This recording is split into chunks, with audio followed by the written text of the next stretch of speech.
കൊല്ലം പുത്തൂർ മലനട ക്ഷേത്രത്തിൽ സ്ത്രീകൾ തമ്മിൽ കൂട്ടത്തല്ല്. ക്ഷേത്രോത്സവത്തിനിടെ ഉണ്ടായ തർക്കമാണ് അടിയിൽ കലാശിച്ചത്. ഹെൽമറ്റ് ഉൾപ്പെടെ ഉപയോഗിച്ചായിരുന്നു മർദ്ദനം.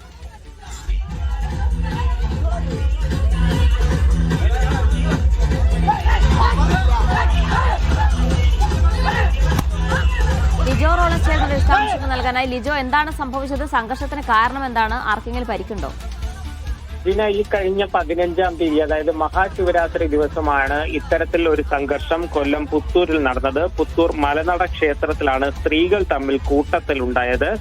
ഈ ക്ഷേത്രോത്സവത്തിനിടയിൽ ഈ തമ്മിൽ തല്ലുകൂടുന്ന രണ്ടു ഭാഗം സ്ത്രീകൾ തമ്മിൽ ചില തർക്കങ്ങൾ ഉണ്ടായിട്ടുണ്ട് എന്നുള്ള കാര്യമാണ് മനസ്സിലാക്കാൻ കഴിയുന്നത്. ഈ തർക്കത്തിന് പിന്നാലെ വാക്കേറ്റവും തുടർന്ന് അതാണ് ഇത്തരത്തിൽ തമ്മിൽ കൂട്ടത്തല്ലിൽ കലാശിച്ചിരിക്കുന്നത്.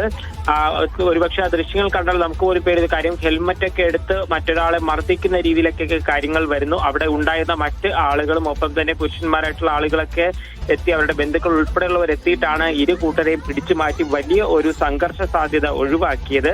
ഇതിൽ ഗുരുതരമായ പരിക്കുകൾ ആർക്കുമില്ല. തറയിൽ വീണും ഒപ്പം തന്നെ ഹെൽമറ്റ് കൊണ്ട് അടികിട്ടിയൊക്കെയുള്ള നിസ്സാര പരിക്കുകളാണ് പലർക്കുമുള്ളത്. ഇരു കൂട്ടരും പോലീസിൽ പരാതി നൽകാത്തതിനാൽ കേസെടുക്കാൻ കഴിഞ്ഞിട്ടില്ല എന്ന് പുത്തൂർ പോലീസും അറിയിച്ചു. ശരി, ലിജോ റോളൻസ് ആണ് വിവരങ്ങൾ നൽകിയത് കൊല്ലത്ത്.